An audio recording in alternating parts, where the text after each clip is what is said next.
You've probably taken 1,000 yoga classes by now. You've listened to every alignment tip. You've practiced so hard, so consistently, and you've tried to fix your posture the traditional way. But after the class ends and the mats are all rolled up, be honest with yourself. Is the narrative inside of your head any different? Or are you just carrying around the same inner narrative as you walk back into your real day-to-day life? And the reason your practice feels flat and it feels like it's not improving is because most teachers give you random cues and not a real time-tested system. They teach you how to move your bones, how to understand your anatomy, but they never quite show you how to rewire your mind. I'm Sushmita, but you can call me Sushi, and on this channel, I help you quiet your racing thoughts. And today, I'm going to be giving you an exact inquiry framework that I use with all of my students inside my program so that you can stop performing yoga and start really rewiring your subconscious mind in real time. We've identified the mistakes, we've found the red flags. If you haven't watched those first two parts, go ahead and check them out. But now, I'm going to be showing you the exact protocol that you need to actually rewire your system. So let's dive into it. Okay, so just to recap, we started off by looking at the Surya Namaskars, the standing sequence, and in the first and second talk, we went through very carefully and peeled apart this layer that's underneath the physical alignment, the way in which we hold ourselves, to actually recognize and notice the mental emotional story or patterns that underlie the physical shapes. And so the tool we used was to try and see if I actually tap into what's happening underneath and I notice the way that it's showing up in other people's bodies, then I can reverse it. I can notice these tendencies of being ego driven, of rushing ahead into the future, of not doing enough or putting too little effort, whether it's in my chaturangas, of compensating in some way without truly committing to the pause. And so what we noticed was it looks different in the standing sequence. And then we went through how it looks in the sitting sequence. And now we're going to look at how it looks in the closing sequence. When we start off with the Surya Namaskars, there's a dominance of Rajas. Now, Rajas is this quality of activity, it's this quality of alertness, of getting into action. And in the standing sequence, even though there's a natural rise of this action, this Rajasic energy, it's also the thing that we have to tame. So we have to prevent ourselves from breathing too fast, from moving too fast, from reaching ahead from the present moment. And then when it came to the sitting sequence, we then had to work with our sense of tamas. So we had to work with our sense of just not doing a forward fold and completely collapsing and checking out mentally. We almost had to check that tendency of tamas within ourselves and make sure that it didn't override or it didn't take us away from the present moment. And so what we're working with is these three qualities of sattva, rajas, tamas. And when it comes to the closing sequence, we almost naturally transition into a state of cultivated sattva after all of this effort that we've been putting. But we shouldn't resist this sattva. So the natural slowing down, but with a sense of still doing hard poses, but with a clarity and with a conscious slowness. This requires a degree of sattva that if we don't quite have by the end of the sequence, then we can still have that same Rajasic energy that we had in the standing sequence or the same slow, lethargic, Tamasic energy that we had in the sitting sequence and not fully integrate the practice in the finishing sequence. So as you finish and you come into your closing sequence, try and take a moment to feel these three distinct transitions from the standing to the sitting to the closing. So samastitihi to dandasana, all the way. Even today I'm going to start from Urdhva Dhanurasana as the closing sequence, but you can even do this after your Urdhva Dhanurasana when you come into Paschimottanasana as the first kind of transition into this state of sattva. And as you notice the energy shifting, I want you kind of to work with these three qualities of ambition, of passivity, and of calmness, clarity, and groundedness. So in each of these phases, try and cultivate these qualities and also tame the excess of it. This way, we can invite the sense of stability, and by the time we reach this part of the practice, we're actually present and able to absorb the effects of the practice rather than just moving through the practice or like finishing the sequence in a way to get on with the rest of the day. And a lot of us have that. And sometimes I'm not there to watch you doing the finishing sequence, which is why I'm taking an entire session just to explain and help you understand. Even if nobody's watching, this is where we have this chance to cultivate sattva. Often, it's the finishing sequence where it's only us and ourselves, and nobody's like checking you. There's no asanas to kind of accomplish. It's just you, your breath, and your ability to stay in that sattvic state. So try and think of this as an extra challenge from tomorrow to do the closing sequence, even if nobody's watching, in a sattvic, clear, calm, grounded way. So, Urdhva Dhanurasana, technically this is not part of the closing sequence, but regardless of where you stop, whether you just did sun salutations or you've been doing a bit of, half primary, you still come to the Urdhva Dhanurasana and you sandwich your practice between these two ends of sun salutations, the fundamental sequence, and the closing sequence with Urdhva Dhanurasana. That's why I've put it in here. And essentially, this is really important because Urdhva Dhanurasana brings up a lot of just fear and anxiety in a lot of us. And as you can see, I'm sure a lot of you also struggled with this at some point along your journey. And it's this tendency to not fully lift up, not due to a lack of strength or a lack of like stability in the legs or ability to push up, but a fear of what would happen to my neck if I let go of the ground. What would happen to, if I couldn't hold it up there for a long period of time because my arms are doing a lot of the work. And so the correlate, or the thing that's underlying this, is an avoidance of the full, honest stretch that the hip flexors need to be in, that the quads need to be engaged, and the mental compensation that happens inside your head when you try and avoid the true depth of the pose. Now, we saw this earlier on, even when Chaturanga Dandasana, where there's a quick moving through it, or putting the head down and dipping the shoulders. In a very similar way, when it comes to Urdhva Dhanurasana, when we avoid the full honest stretch or the full honest capacity that the pose actually can take us to, then what tends to happen is that that's what shows up in the rest of our lives. We meet a challenge and then we have this fear that comes up, and then we avoid it completely. And so Urdhva Dhanurasana kind of gives us an opportunity to not do the easy version and keep continuously working on the hip flexors and the quads to strengthen those muscles so that this lift up can one day eventually feel easy. Now, I'm not saying that this is not a stop on the road. This is definitely a variation, and this is a milestone if you even struggle to do this much. But when you're here, once you're here, we want to try and see what is stopping me from getting to the next level, right? And so this is more, or not a judgment, it's much more of observing it with compassionate curiosity and seeing if I can work on a mental emotional level so that slowly my hands and my hip flexors will get strong enough and I can lift up, but the fear will be gone underneath it. Now, the next tendency is to have a stiff upper back. Now, the stiff upper back is where we put a lot of the weight. Here you can see she's quite active in her quads. She's pushing strongly through her hips. But the over-reliance on this lower back flexibility and the lack of openness that you can see, if she just placed her hands a little bit closer and allowed herself to really lift up, this would feel a bit easier. But the stiff upper back, or the concentration on just lifting up, has made it feel like I can't rely on my hands too much. I need to be more close to my legs, and because my legs are doing all of the work.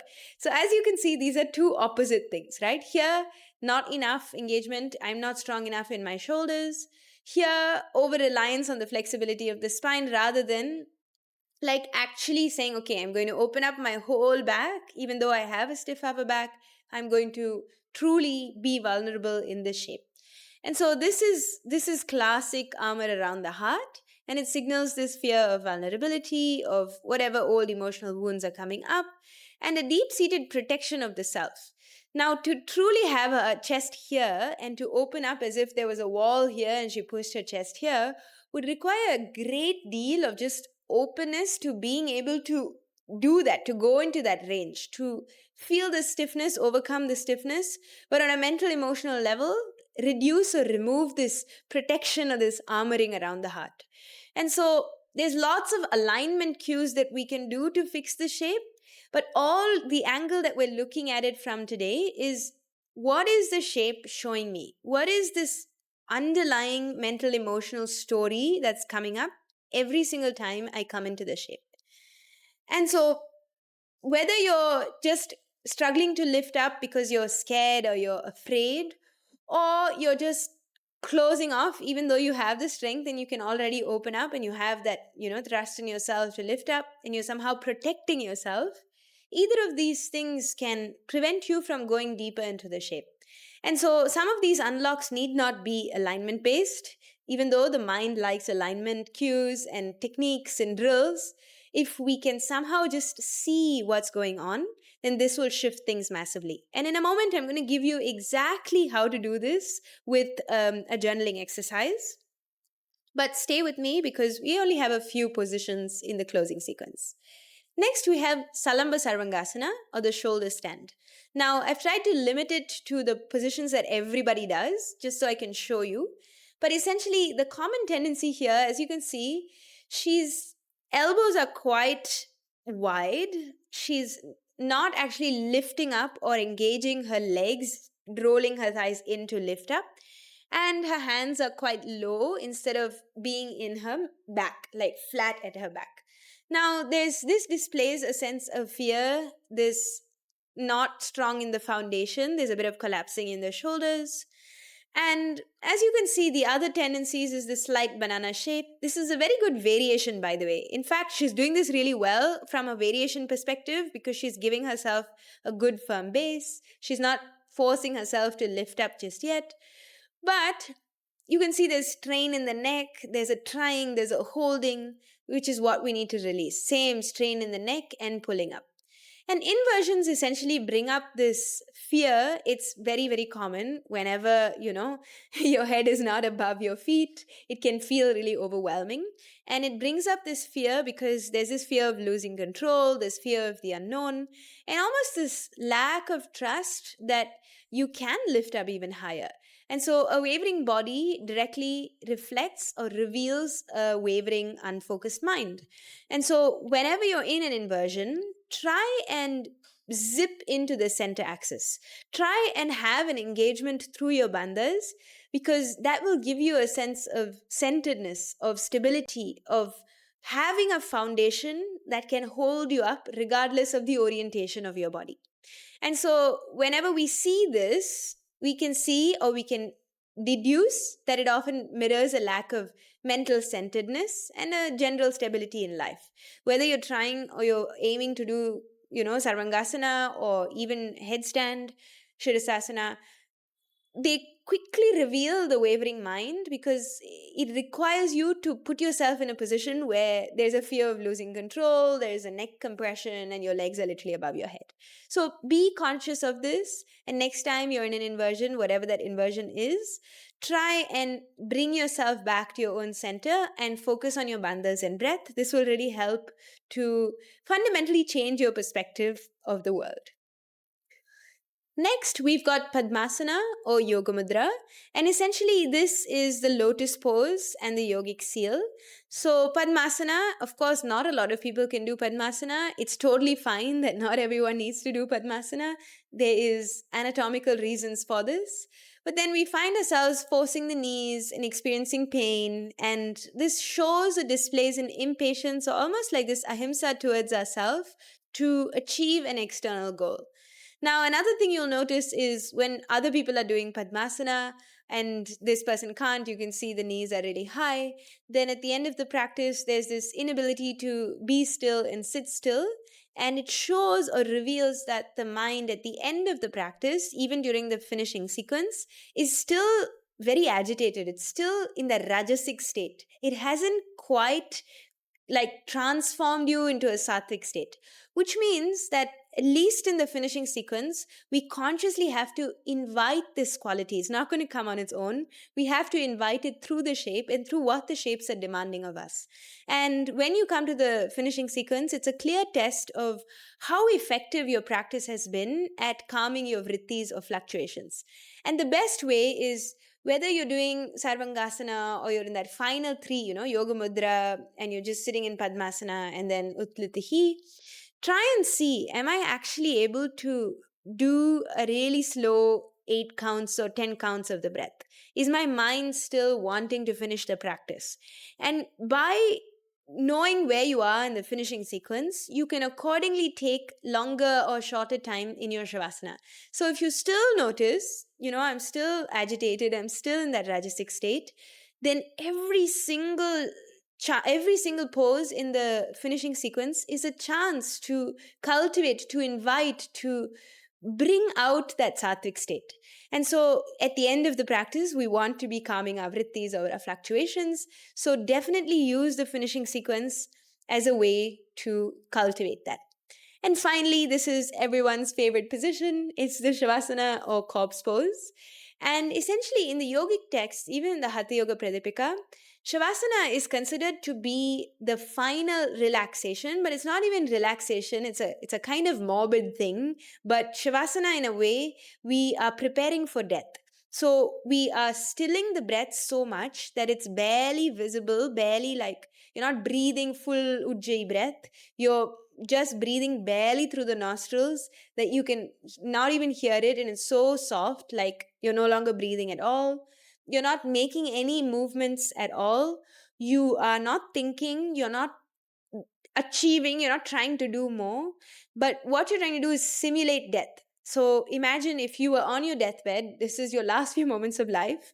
What would you want to do? Would you want to be caught up in the fluctuations of the vrittis, or do you want to stay as consciousness, as that untouched, pure state that isn't affected by the changing fluctuations in the world? And so imitating death, preparing for death through Shavasana is a way that teaches us to completely surrender and just let go and ease up a little bit. But we notice that often we find ourselves fidgeting, we find ourselves having this inability to relax, and we notice the mind is racing everywhere.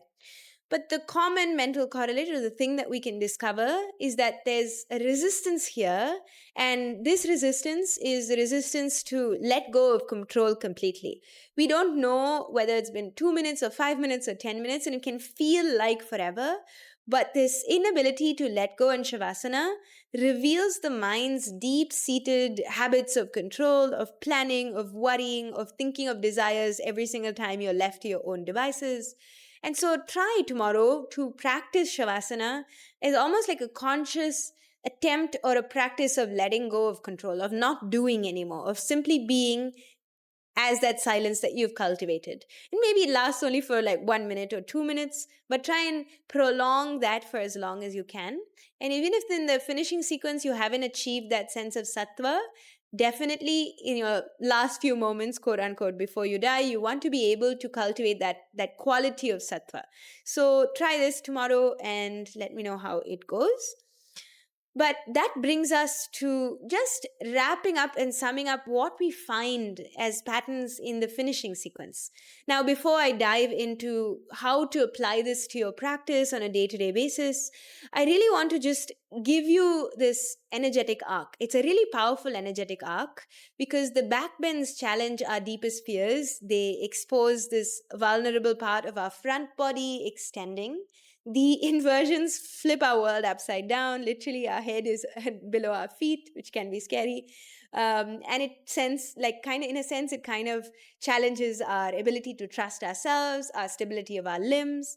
And the final few postures, Yoga Mudrasana and so on, even Shavasana, it's all about integrating this powerful experience that you've just been through and to cultivate and keep that stillness. So it's beautiful. It's an important arc that we cannot miss even in one practice. And so whenever you're in Urdhva Dhanurasana, this again is a cheat sheet that you can have, you can download this. But essentially, you notice if your shallow chest breathing and your upper back refuses to bend, and your lower back is doing all of the work. Then there's this mental emotional correlate of just this inability to confront the fear and open up to joy, open up to expansion. And so the back bends, and this is why they emphasize the back bends so much in the traditional Ashtanga practice. It's because it's a direct antidote to fear and sadness, which is what some of the forward bends actually create, right? If you can just be in Paschimottanasana and relax and just be like, upper back around it and stay there forever, you can loop or stay stuck in the fear and sadness.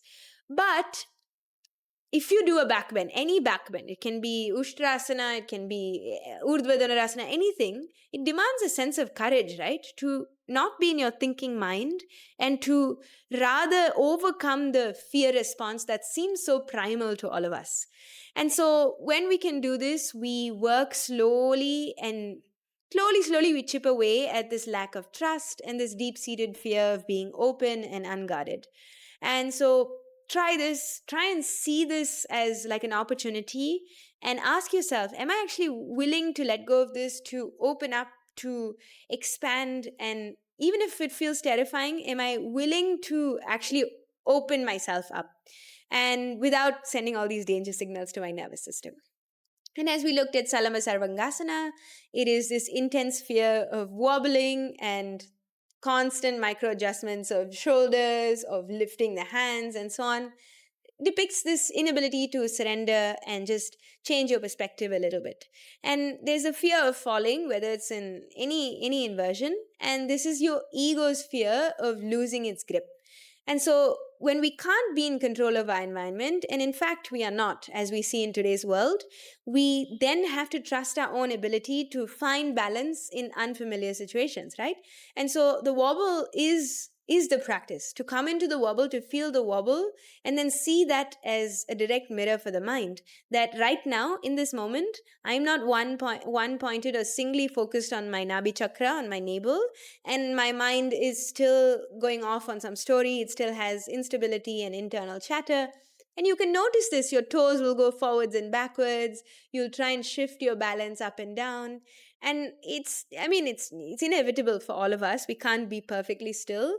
But the lack of stillness reveals something, right? And that's what we want to see. How can I actually give myself a chance to be in an unfamiliar situation, in an upside down situation, and still find a new way of finding my own center of gravity, an internal sense of gravity that's independent or not related to any external circumstance.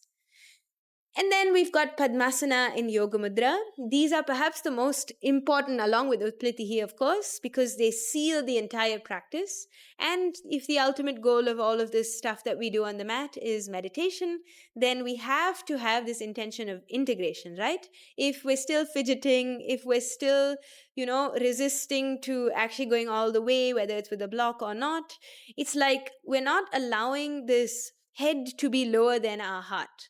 And this is really profound, because Yoga Mudra requires us to bow down to ourselves, to honor ourselves. And for a lot of us, this is the ego's reluctance to surrender and to keep controlling everything. But if we just let go and allow the deeper, more intuitive wisdom to take over, we'll notice that these postures become almost like a profound invitation to inculcate those qualities of humility, of surrender into our mundane physical shapes. And that's where it becomes spiritual rather than physical. And then finally, Shavasana, which shows us this inability to stop the mind from planning the next thing, from reviewing what happened yesterday, or from worrying. And so we fidget, we want to get up as soon as we lie down, or we drift off into some dull, sleepy state, rather than actively, consciously being relaxed and embodying this final surrender. And really, if we can perform this ultimate act of letting go, then this can perhaps be one of the best things for us, because we all struggle with busy minds. And when we don't struggle against our own egos fighting for this temporary relevance, this is called abhinivesha, and this is like one of the pancha kleshahas, which is like one of the 5 afflictions. Now, this is very deep-seated, right? We have this as almost like a survival mechanism, but if we can, on a mental level, not give it too much attention, in the sense we don't give our ego the highest throne, and we rather see it as just, this body is here and I'm actually consciousness. If we can detach identity from the physical body because it's no longer doing anything or asked to be in any position, then we can truly really begin to invite this conscious stillness. And this is where it becomes more subtle and more profound than any regular other asana that we do on the mat. Transformation doesn't happen by accident, it happens through deliberate structure. And if you want to move beyond these 15-minute YouTube flows and you actually want to truly integrate this system into your specific body and mind issues, I'm here to help you do just that. There is a link in the description below. I've just recently opened up a few slots for my 30-minute free comprehensive assessment call. We'll take a look at your practice a little bit more closely through this 3-part lens that we've built. We'll identify your specific red flags. We'll look at those silent monologues that you've been carrying, and I will help you see if the Yoga Mastery program is the right place for you to finally arrive into the present moment and rewire your system. The link is in the description below, and there is no better time to start than now. So start by practicing the skill of just taking the leap of faith and seeing what happens. Once again, thank you so much for coming with me on this 3-part journey. In the first part, we identified the mistakes. In the second part, we saw the red flags, and now you have the entire complete system. So thank you so much for watching till the very end. If you haven't checked out those 2 other videos, make sure to do that, and make sure to subscribe to my YouTube channel. It tells the algorithm to help me keep creating these videos for you for free. Thank you so much, and I look forward to seeing you in the next one.